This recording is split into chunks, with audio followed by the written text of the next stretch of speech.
Y'all ever been to Olive Garden? No. If you ain't never been there, let me tell you what happens. So you get to Olive Garden and you sit down at your table, okay? They bring you a basket of breadsticks. Breadsticks be hidden. Most delicious breadsticks you'll ever have in your entire life. It's right next to Cheesecake Factory, the little brown bread with the oatmeal. It's right next to it. Right second to it. Now, they bring the bread out and you eat one breadstick.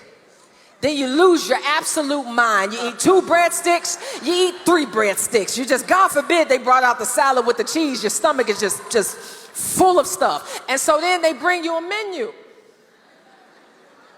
You ain't even got your order yet. They bring you the menu. You scroll it, you're like, okay, I'll get some chicken marsala. Okay, I'll get some lasagna. Okay, I'll get chicken fingers because I'm basic like that. Like you make your order, right? Then when the waitress comes out with your meal, something strange happens where you realize that you don't even want what you thought that you wanted.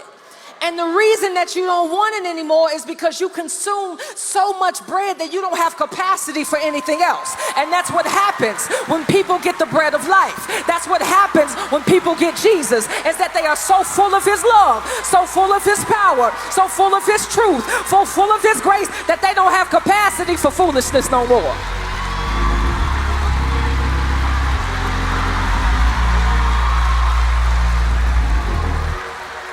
Because the thing is, we be saying certain things about Jesus so much that we forget how much it hit. Like Jesus is over here saying, I'm the bread of life. Have you ever eaten bread before? When you eat bread, it holds weight in your body. And so Jesus is saying, I ain't just here to save you, I'm also here to satisfy you. You better teach. I ain't done. Then you got Jesus talking about, I have living water.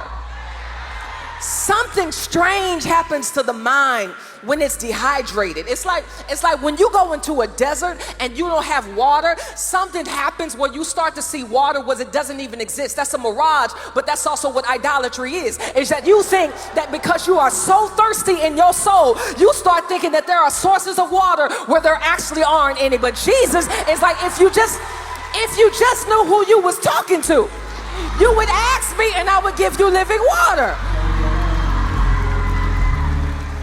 So that's all I'm saying, is that when you preach Christ for real, when you teach God for real, when you exalt him for real, that is what changes the passions of the people. And so if we want people to stop being deceived, we got to help people love God more. Amen.